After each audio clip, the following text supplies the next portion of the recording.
Hey guys, welcome back to the Republic of Arsenal. As we all saw last night, game did not go according to plan. Didn't go according to plan whatsoever. Arsenal 0, Liverpool 3. Absolute shambles of a performance. I'm going to give just a couple of thoughts. Not going to spend too long. Just a couple of thoughts on sort of my summary of how the game went down, and a couple of bits and pieces. Excuse me. I normally don't, but decided to do a live panel video last night straight after the game. And normally I don't like to record directly after a game, whether it be a win, a draw, a defeat, whatever.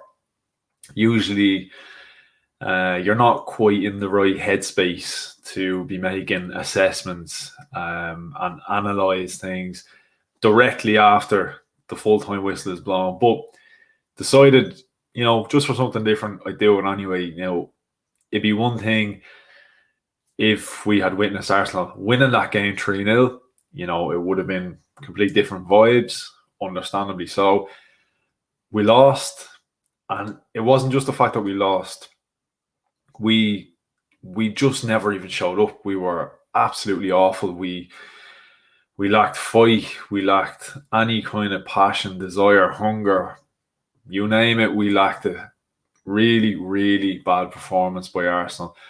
So kind of why I'm sort of taking a couple of minutes here just to give my thoughts is obviously when you're running the live panel debates, I do my best kind of as a host to somewhat sit on the fence and kind of be the guy who asks the questions, and I do a lot of listening rather than kind of getting involved. And to anyone that is interested, this is the video here from last night. So look, it's well worth a watch and listen to some of the things that the guys had to say. Some of the stuff is hard to hear. It's hard to hear because a lot of people don't want to hear some of the things that have been said. And, the more and more I listen to people with different views, the more I can understand, their side of things. I try to stay open-minded, optimistic, but at the same time, I have my views. That does not mean my mind cannot be changed. And I'm starting to see things from the opposite side that maybe I wasn't looking at from before. I'll go into it a little bit more. But as I said, it's become a little bit more balanced. I've had a couple of pretty intense podcast episodes, the last couple especially. As I said, expanding a little bit more and getting to meet different fans with different viewpoints to maybe what I would have shared, which is great because you have to have that. It has to be that way. It can't be sugarcoated the whole time, and it can't be a group of guys sitting around and we all agree, this is great, this is fine, this is this, whatever. There has to be people that will challenge your views. You're not going to like it. You're not going to like it when it happens, but it's a healthy way of doing it. As long as it's done in a constructive manner, I'm all for heated debate. And I want to give a big shout out to the guys, the last two podcasts, especially last night. As I said, it did get heated at times, but it was all directed in a very mature, constructive way. There was nobody, going at people for the sake of going at somebody. There was nothing personal. There was no animosity. The end of it all, we're all still cool. We're all still friends. We all want the best for this football club. We all have different ideas on how to get the best out of the football club, and that's why I said it is important to mix with people who have a different view to your point of view, because look, at the end of the day, none of us are completely right, none of us are completely wrong. It's just how it has to be. So as I said, it's well worth checking out. Some really, really interesting points of view from passionate fans like myself who care about the club and are emotionally invested in the club. But yeah, look, I'll leave it at that, so you can go check it out if you're interested. And if you do check it out, make sure you do follow each one of the guys, because as I said, very, very knowledgeable Arsenal fans who do care. But yeah, from my point of view, from what I saw, yeah, I'm in a funny place. I'm in a really, really funny place right now. In terms of this club, this team, where we're going, what we're doing, as I'm sure many of you are as well, and understandably so. This is just, it seems to be a never-ending scenario. Every season, is this going to be the season we get our act together? Is this going to be the transfer window where we finally get it right? Is this the season now? We're gonna get Europe again, and yeah, that game last night, it's got me feeling pretty flat at the minute. I made an appearance today. I want to give a big shout out to Rich from Over and Over and Over Again podcast. He had me on, and I said it to him on the live stream.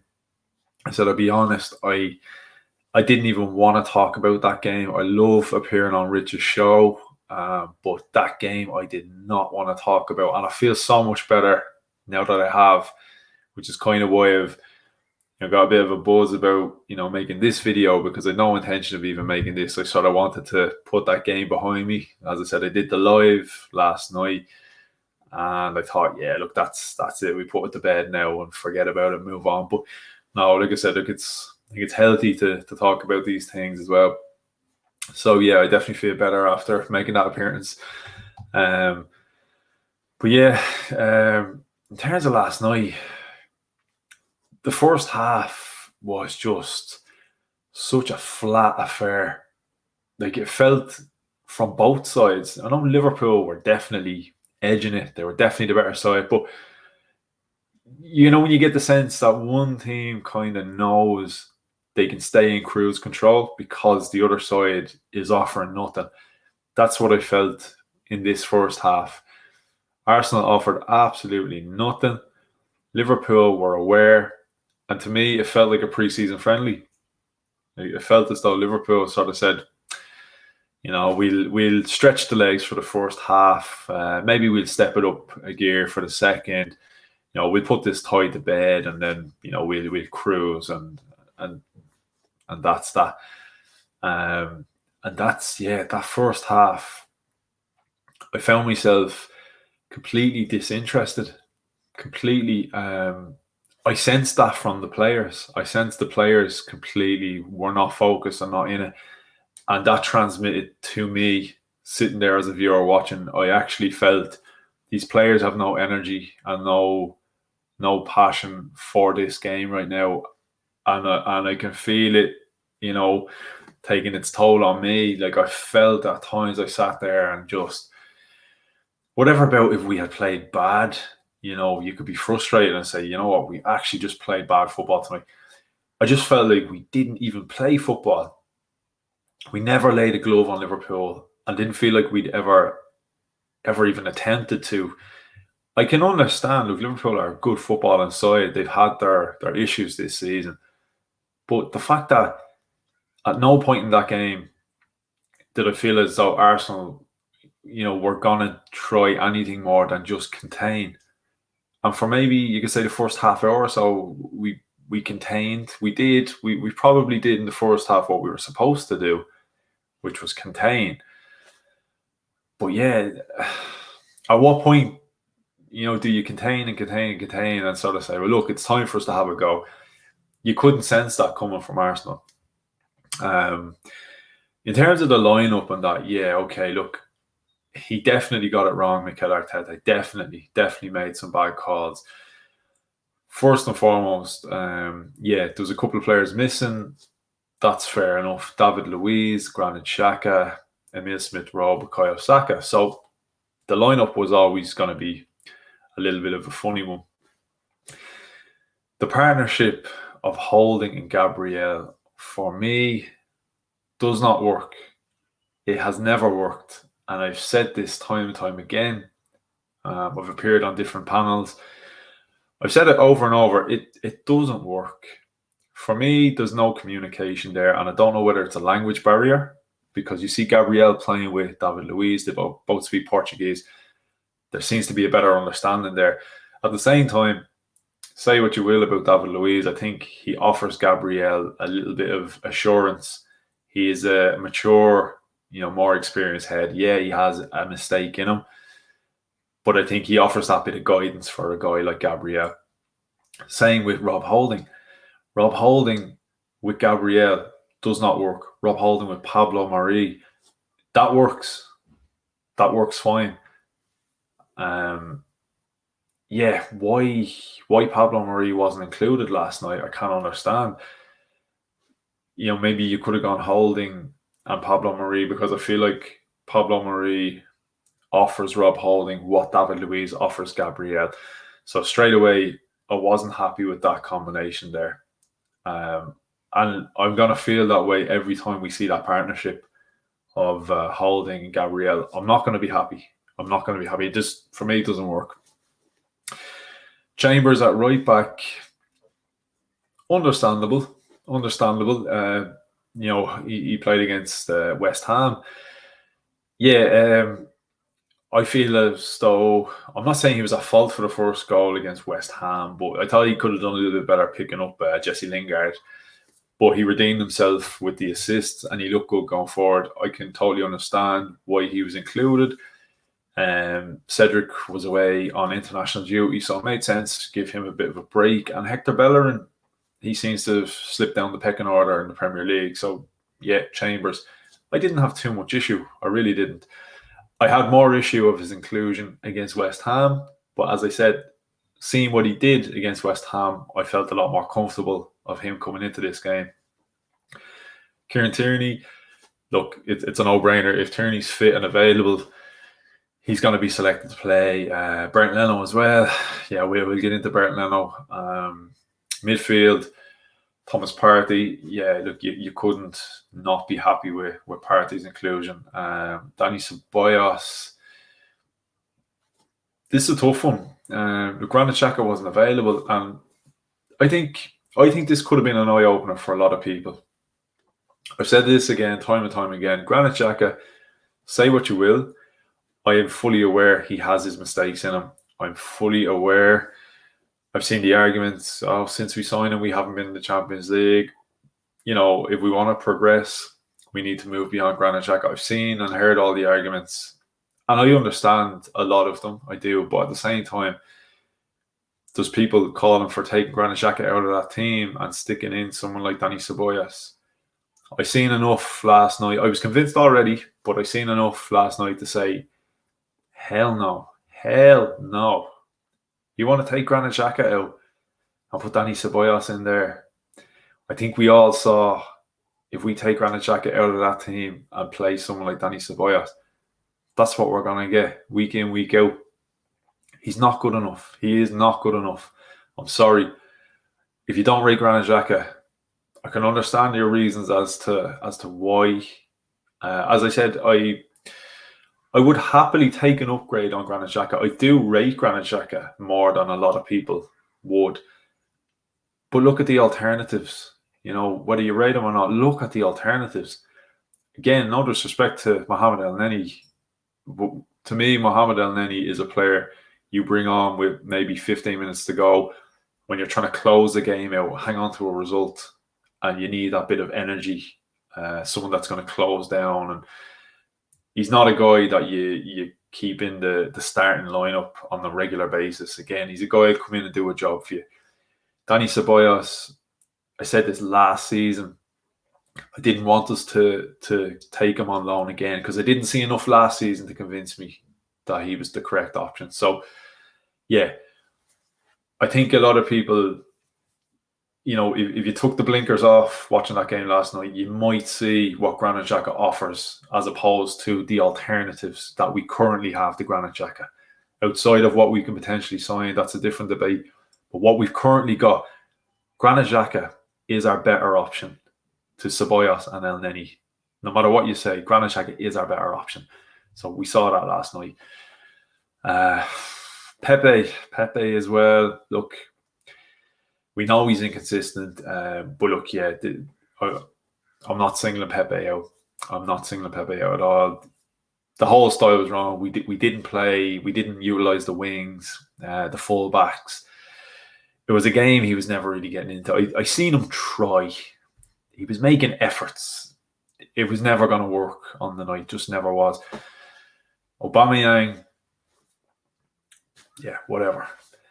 Odegaard again was trying. Lacazette was trying, but look, it wasn't ever going to be enough. I think I've covered everybody there. But yeah, as I said, there was nothing. There was nothing there. I'm at the point where I want to avoid talking about Aubameyang, but look, how can you avoid it? I mean, it's going to keep on coming up again and again, isn't it? I didn't think he should have been included from the start anyway. So this is where I think Arteta got this from wrong. At the same time, yeah, okay, you could use Martinelli. Definitely could use Martinelli. Other than that, you know Bukayo Saka and that, whatever. It's got to be time Martinelli gets a chance. I saw more from Martinelli. He came on, I think it was the 77th minute, and I saw more from Martinelli. He didn't really get the ball, but the energy and the want to get the ball was there. I didn't even see that from Aubameyang. And people will know I've defended Aubameyang. I've not defended him like blindly saying, oh no, he's still a good player, blah, blah, blah, even though he's playing bad. But what I have said was, when people have said, you know, has Aubameyang taken the money and now he's down tools and he just doesn't care anymore? And at the start, I said, no, like I don't believe that's Aubameyang. I don't believe he's that kind of a guy. I'll be honest, I've been leaning a different way on the Aubameyang situation the last couple of weeks, and I think last night has sort of confirmed for me. I'm at the point now where I feel as though Aubameyang doesn't want to be here, and I feel like Aubameyang held off signing that new contract because, you know, he made no secret of it. He did say like he's, you know, waiting to see what offers come in. I honestly feel like he wanted a Real Madrid and a Barcelona to come in for him and he'd be gone, and that's the end of it. He didn't get that move. I don't think he got the interest he was hoping to get, and maybe slightly begrudgingly so, he signed the deal with Arsenal. He took the money and said, look, this is all that's on the table. I guess it's this or nothing. So he stayed with Arsenal and said, look, I'm the captain. It's a bit of a cushy one here. I'm the best player. And, you know, I'm loved by the fans. And yeah, this season, though, we're not seeing the guy that was playing for something last season. last season he was playing to impress. He was trying to impress other clubs. He signed his new contract and suddenly there's no one to impress. He's committed to Arsenal. He knows he's probably here till the end of his career. So who else has he got to impress now at this stage? To him, to me, with regards to him, it feels as though maybe for him, he feels that big move, that final big move of his career is gone. He's not getting this move to Real Madrid, Barca, wherever he wanted to go. He's not getting that move. And it's as if he's just said, well, that's the end of that, isn't it? And his whole body language is completely wrong. And look, it's of no benefit to the club to have a guy like that in this state of mind in your team week in, week out. You know, you give it to the hungry player. Like, give it to Martinelli. The future of the club. Like, let him fight for something. He has a reason to fight. He could be here for the next 10 plus years. You know, let him fight for the club. Let him fight for his status in the team. Aubameyang's past that. Aubameyang, Willian, guys like that, they're past that. Nothing else to fight for, nothing else to prove. You know, they're done. They've checked out. It's time to, to give the minutes to the guys who need to make the most of the minutes. So, yeah, Arteta, he's got to change his mindset. He has to start, awarding the opportunities to the guys who want the opportunity and the guys who need the opportunity. Not to the fellas who have earned it in the past. I mean, look, we all want guys to be in the team on merit, and that's fine. And coming into the beginning of the season, you could not leave Aubameyang out of that team. Okay, he had a couple of bad performances at the start. You can still justify having him in at the start because look what he did last season and the season before. But it has to get to a point where you say, look, you can only survive in this team based off of past performances for so long. For so long, you can only do it. We have to move on. He's got to try something new. This isn't even really a match summary. Like I said, I'm not sitting here. I'm not analysing goals. I'm giving just a feel and an overall kind of like where my head's at with regards to all of this. But yeah, like I said, there was no fight, nothing last night. Absolutely nothing. And a couple of people have asked, in terms of Arteta, where am I at now? And again, look, my feeling has not changed on Arteta. And as I have pointed out many times, I am not Arteta in. I'm not Arteta out. I am what's best for Arsenal in. And if that means a different manager, I'm all for that. The reason why I have a little bit of leniency with Arteta is I didn't want Arteta appointed to begin with. I didn't think it was the correct move, the correct idea. I didn't believe it was. We're too big a club to be given an apprentice a role like this, and we didn't put anything in place for him to be able to succeed. I think you could put a new guy in the morning, and I've said this time and time again, you still got that squad that's still lacking strength and depth. We seen the carnage last night from missing 4 players. 2 of them were 19-year-old kids. Two of them were kids, youth team players, basically, that we were relying on. One was David Luiz, a 33-year-old centre-half that people didn't want to re-sign for this season, and a lot don't want to re-sign for next season. But we missed him badly last night. Another one was Granit Xhaka. Again, a guy that a lot of people say shouldn't be in the team. There were 4 players who were missing. Look how bad we suffered without them.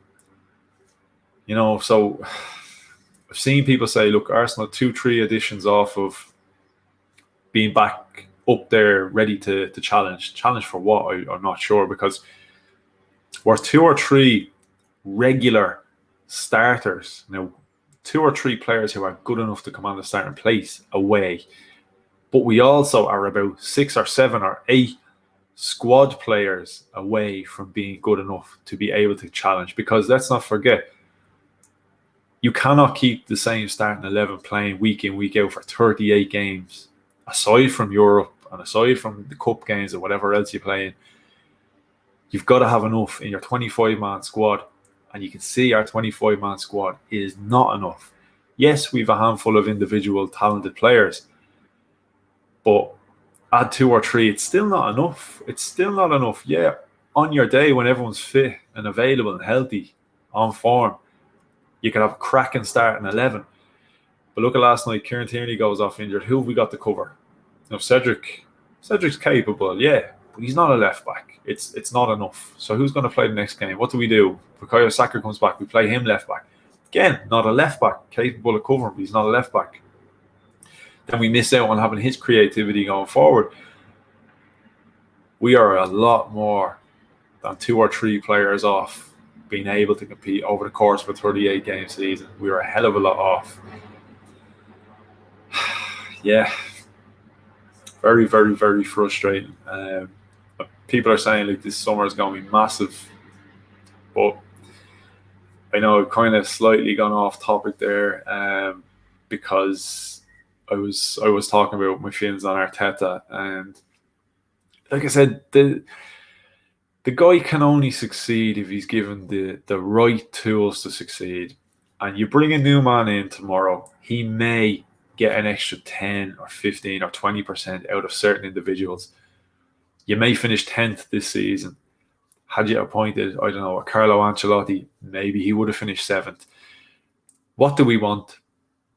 Do we want top 4? Is top 4 the goal?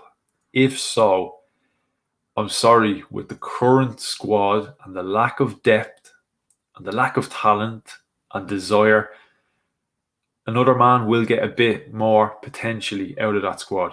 He's not going to reach the top 4 goal. It's not happening. Not with this team. Not with this ownership model. Not with the way this club is run. It's not happening. I did say Arteta was not my choice for taking over. When he got the job, I accepted. Deep down, I said, look, who's there to help him? Who's he got in the background? You know, who's his technical directors, director of football, whoever you want to have. If you're going to appoint a guy like that, you've got to have the background set up for him. You know, you don't bring him in and then not have guys looking after the recruitment and not have, you know, experienced heads to guide him. His man management is poor. His decision making in a game is poor. What do you expect? This is his first managerial job. And this is why it's a bad idea to give a job like that to a guy with that lack of experience, especially with absolutely nobody to turn to when things start going the wrong direction. He's learning this on the job. And as I said, was not my first choice.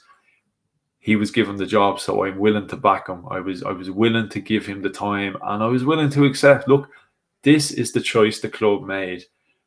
I can understand it's not going to be smooth. Not a chance.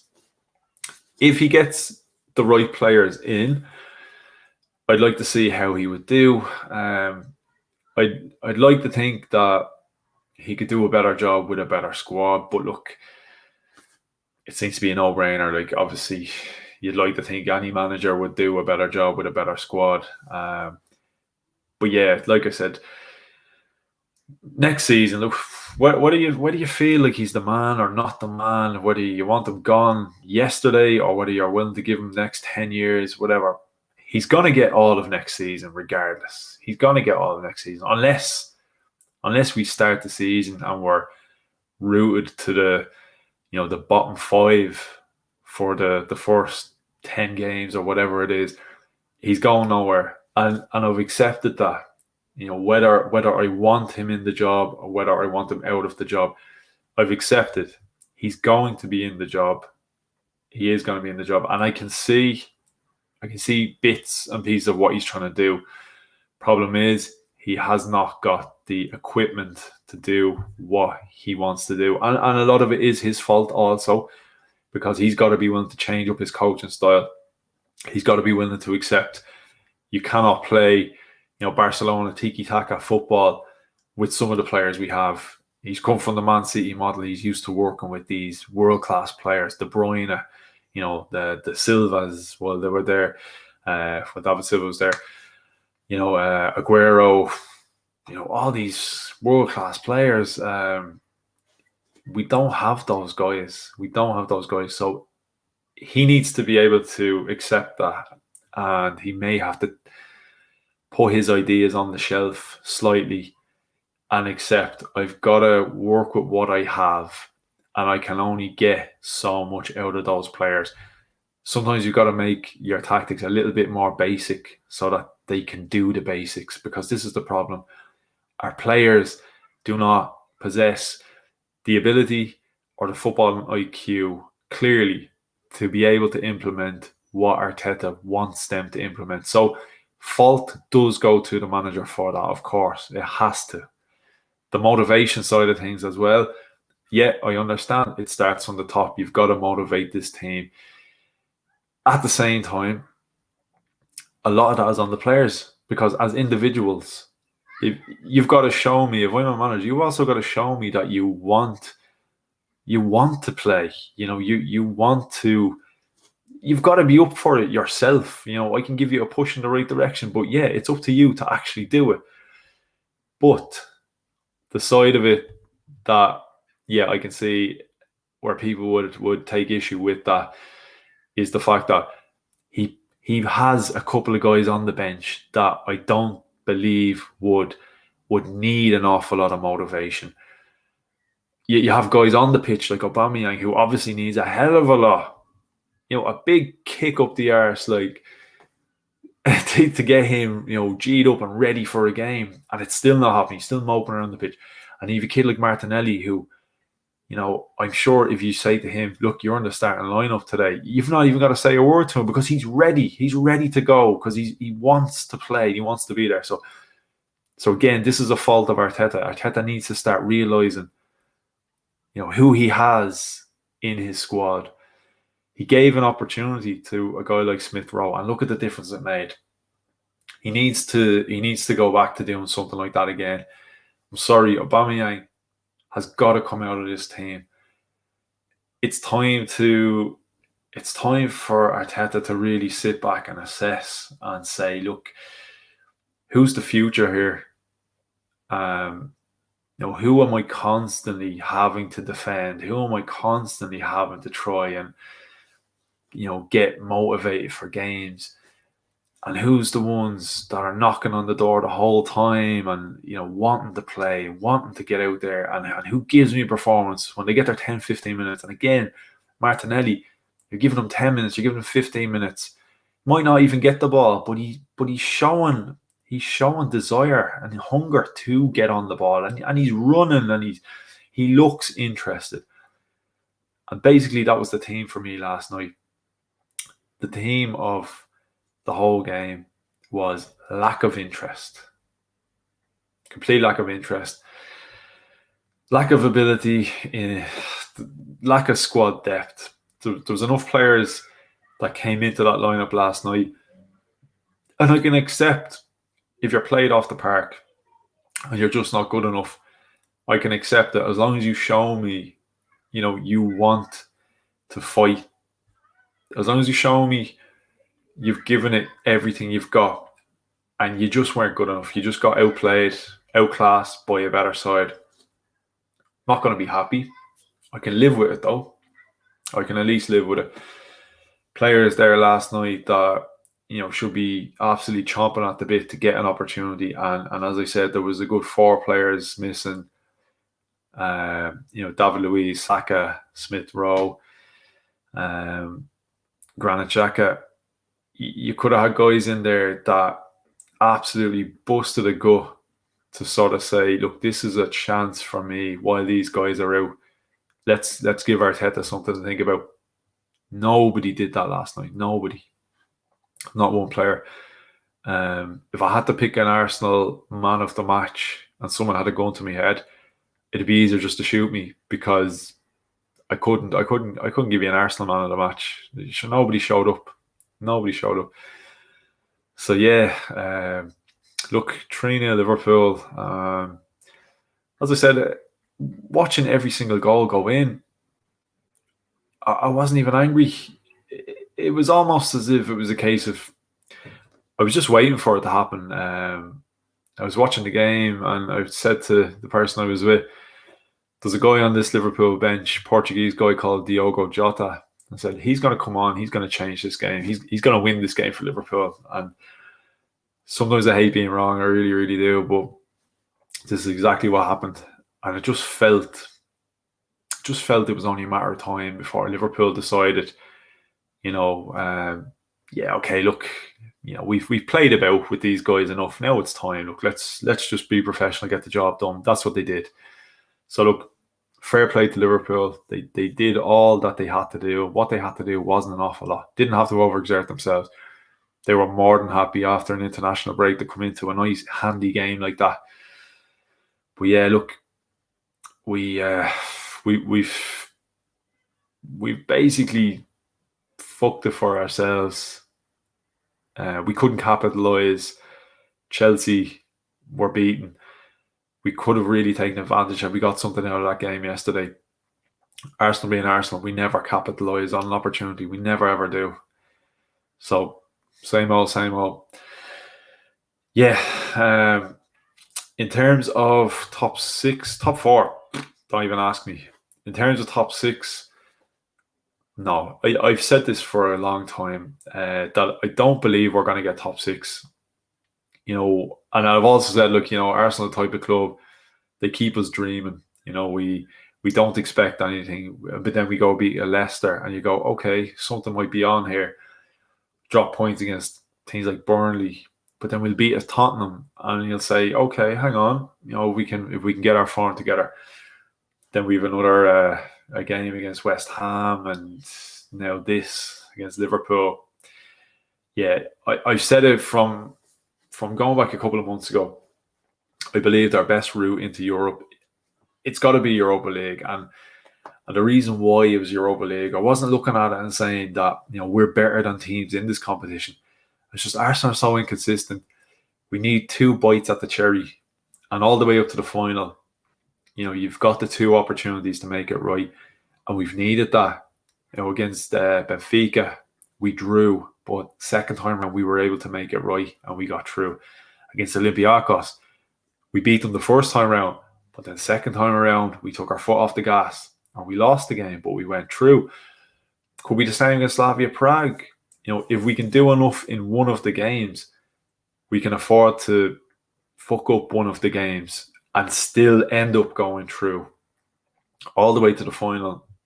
You can be inconsistent and just about scrape through. No, that's not what I want us to do.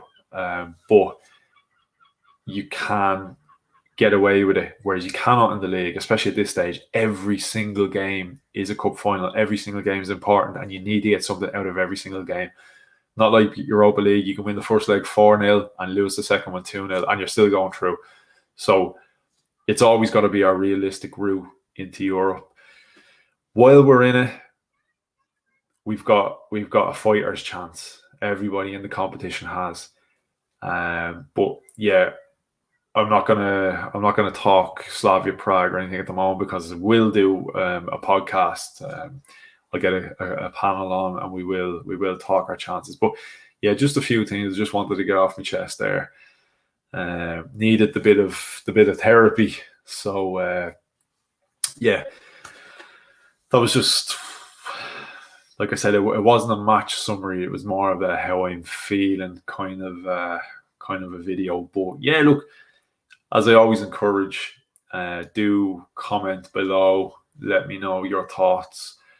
Let me know your thoughts on anything Arsenal related. Players, the manager, our chances in Europa League, our chances of European qualification in the league, how we're going to get on the next couple of games. Whatever's on your mind, whatever you're feeling, yeah, throw it in down below. As always, I appreciate people watching. Don't forget to hit the like button, and please do subscribe to the channel if you haven't. And as I said, look, do check out maybe the last couple of podcasts I did. Couple of heated debates, but good debates. Probably be, depending on your point of view, probably be some stuff that's tough to listen to. It's tough to hear because, as I said, it's not easy to hear. I know for me personally, I had certain views on certain things, and having listened to people, saying their piece, it was tough to listen to some of the stuff that was said, but it made me sit back and say, actually, you know what? It was hard to hear because I actually agree with you, because I can see where you're coming from. And my mind has been, I'm not going to say changed, but I think my mind has opened a bit more to certain aspects. And I definitely think that's healthy. You can't be blind to issues. But the same way, when things are bad, you cannot be blind to positives also. You've got to find a balance. It's not easy to do, but you got to find a balance. There has to be positives and there has to be negatives everywhere. So as I said, look, I'll leave it up to you if you want to check out the past couple of videos. Yeah, look, as great lads on the panel, and it was done, in a constructive way. Like, as I said, heated at times, but in a good constructive way. So yeah, look, thanks for watching. Thanks for taking the time to check out the content, as always. I do appreciate it. So yeah, look, we look forward to Thursday night, Slavia Prague. Oh God, come on, you Gunners.